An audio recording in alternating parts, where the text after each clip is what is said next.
سب سے پہلے میں گفتگو کا آغاز کروں گا ڈاکٹر ملیحہ لودھی صاحبہ، جو نیشنل سیکورٹی کمیٹی کی میٹنگ کے بعد جو پریس ریلیز جاری ہوئی ہے، اس میں وہی ایک روایتی باتیں ہیں کہ ہم اس کی مذمت کرتے ہیں حملے کی، اور یو این چارٹر کے تحت ایران کے پاس سیلف ڈیفنس کا حق ہے۔ آپ نے تو جو آج آپ کا جو کالم چھپا ہے اس میں ڈونلڈ ٹرمپ کو جھوٹا، فریبی، دغا باز قرار دیا ہے، اور بڑا زبردست کالم ہے آپ کا۔ تو یہ جو نیشنل سیکورٹی کمیٹی کی جو میٹنگ ہوئی ہے اس کے بعد جو پریس ریلیز جاری ہوئی ہے، اس پریس ریلیز پہ آپ کیا تبصرہ کریں گی؟ حامد، اس پریس ریلیز میں پاکستان کا جو اصولی موقف ہے وہ بیان کیا ہے، اس کو ری ایٹریٹ کیا ہے، جی اور اس میں ظاہر ہے یہی کہا ہے کہ اسرائیل نے جو حملے کیے ہیں ایران پہ وہ بالکل خلاف ورزی ہے انٹرنیشنل لاء کی وغیرہ وغیرہ۔ لیکن ایک لفظ اس میں نہیں ہے، اور وہ لفظ ہے امریکہ۔ ہاں یہاں اس پریس ریلیز میں کہیں نہ مذمت کی گئی ہے امریکہ نے جو حملہ کیا ہے ایران پہ، اور نہ ہی امریکہ کا نام بھی لیا ہے۔ U S is missing from this statement, حالانکہ اس سے پہلے پاکستان مذمت کر چکا ہے، کنڈیم کر چکا ہے اٹیک، بلکہ یہ تو لگتا ہے کہ ہم اور جو ملک ہیں ان کی طرح جا رہے ہیں۔ جس طرح OIC کا بھی ابھی اسٹیٹمنٹ تھا فارن منسٹرز کی میٹنگ کے بعد، وہاں بھی انہوں نے حملے کا ضرور ذکر کیا، مگر یہ نہیں کہا کہ حملہ کیا کس نے ایران پہ اسرائیل کے علاوہ۔ تو مجھے ذرا مایوسی ہوتی ہے کہ اتنا ڈر کیوں ہے بھائی؟ کیا ہے یہ خوف امریکہ کا؟ کیا ڈرتے ہیں ہم اس سے کہ ہم اس کا نام ہی نہیں لے سکتے؟ اگر ہم ایک اصولی موقف اختیار کرتے ہیں تو اس پہ قائم رہنا چاہیے، پھر اس کو آئے بائے شائے نہیں کرنا چاہیے۔ اچھا، منیر اکرم صاحب بہت شکریہ، آپ نے ہمیں ٹائم دیا۔ منیر اکرم صاحب، آپ کا کیا خیال ہے کہ یہ جو امریکہ بھی اس جنگ میں کود گیا ہے، تو اس امریکہ کے جنگ میں کودنے کے بعد جو ڈونلڈ ٹرمپ ہیں، اب ان پر کوئی اعتبار کیا جا سکتا ہے؟ کیونکہ وہ پہلے کہتے تھے کہ میں تو جنگیں ختم کرنے کے لیے آیا ہوں، اب وہ خود ایک جنگ میں فریق بن گئے ہیں۔ تو کیا ڈونلڈ ٹرمپ جو ہیں وہ پاکستان کے لیے اور دنیا کے لیے ریلائبل پرسن ہے؟ دیکھیں حامد صاحب، جو انٹرنیشنل ریلیشنز میں اور جو ریلیشن شپ حکومتوں کے اور اسٹیٹس کی جو انٹرنیشنل ریلیشنز ہوتی ہیں، اس میں کوئی کسی دوسرے سے اعتبار پورا نہیں کرتا۔ وہ صرف یہ دیکھتے ہیں کہ جی ہماری نیشنل انٹرسٹ کہاں رہتی ہے اور ہم اپنی نیشنل انٹرسٹ کس طرح سے بڑھا سکیں۔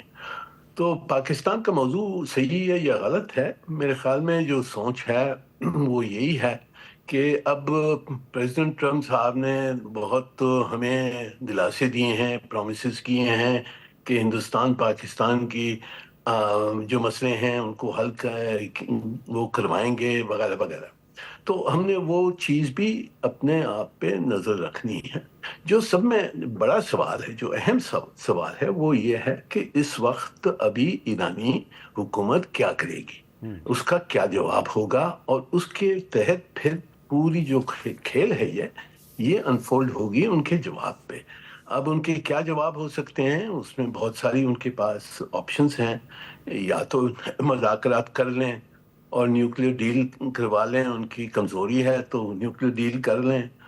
دوسری یہ ہے کہ وہ NPT کو چھوڑ جائیں اور ڈکلیئر کریں کہ ہم نیوکلیر ویپن سٹیٹ بن جائیں گے۔ ان کے پاس وہ جو بھی مسالہ ہے، جو مٹیریل، نیوکلیر مٹیریل، وہ حافظ ہے ابھی تک، اور ان کے پاس یہ آپشن بھی ہے کہ NPT کو چھوڑ کر اور نیوکلیر ویپن سٹیٹ ڈکلیئر کر لیں اپنے آپ کو۔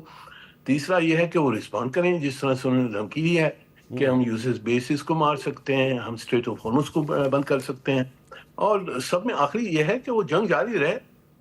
اور کیونکہ رجیم چینج نہیں ہو سکتا ہے کہ جب تک کہ کوئی لینڈ انویژن ہوگی، اور ایران کی لینڈ انویژن کرنا کوئی مذاق نہیں ہوگا، اس سے وہ ہچکائیں گے، نہ اسرائیل کرے گا نہ امریکہ کرے گا۔ تو یہ ہم نے دیکھنا ہے کہ یہ کس طرف جنگ جاتی ہے اور ہماری انٹرسٹ کہاں ہے اس میں، اور کس طرح سے ہم اپنے آپ کو حافظ رکھ سکتے ہیں، کیونکہ ہماری پوری خطے میں ابھی اگر جنگ پھیل جاتی ہے تو پاکستان کے لیے بہت خوفناک امکان ہو سکتے ہیں۔ اچھا ملیحہ لودھی صاحبہ، یہ جو جنگ ہے اس کے بارے میں آپ نے اپنے کالم کے آخر میں جو لائن لکھی ہے وہ بڑی انٹرسٹنگ ہے کہ this would mark an epic failure for both the U S and Israel. تو آپ کو یہ لگ رہا ہے کہ اسرائیل اور امریکہ دونوں یہ جنگ ہار جائیں گے؟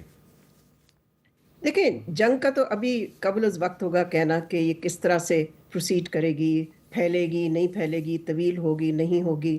لیکن ایک چیز جس کا میں نے ذکر کیا ہے اور اس حوالے سے میں نے کہا ہے کہ ایپک فیلئر ہوگا امریکہ کا اور اسرائیل کا، وہ یہ ہے کہ ایران نے تو دیکھیں کیا سبق حاصل کیا ہے.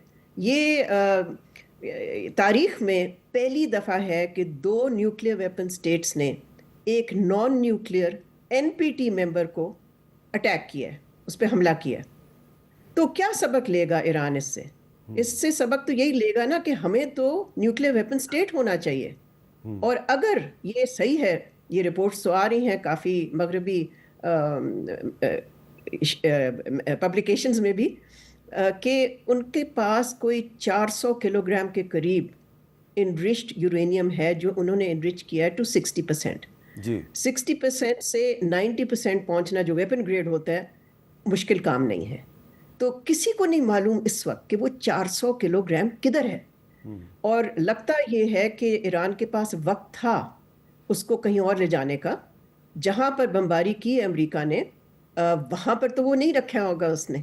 تو اگر اس نے وہاں سے ہٹایا ہے اور اس کے پاس محفوظ ہے تو دیکھیں پھر وہ ان کے پاس ایک آپشن رہتا ہے. اب یہ میں نہیں کہہ رہی کہ کل یہ آپشن ایکسرسائز کریں گے، ظاہر ہے اس وقت میرا خیال ہے ان کا سب سے بڑی پرائیورٹی ہوگی کہ وہ ایسی چیز نہ کریں جس سے کہ فردر US اٹیکس ہوں ان پہ.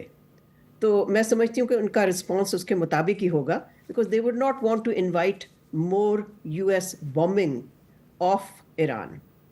تو اس حوالے سے میں کہوں گی کہ ڈاکٹر صاحب آپ کو پاکستان کے ایٹمی پروگرام کے لیے کوئی خطرہ نظر آتا ہے؟ جی بالکل بھی نہیں. میں سمجھتی ہوں کہ ہمارا سیکیورٹی گارنٹی ہے، وہ گارنٹر ہے.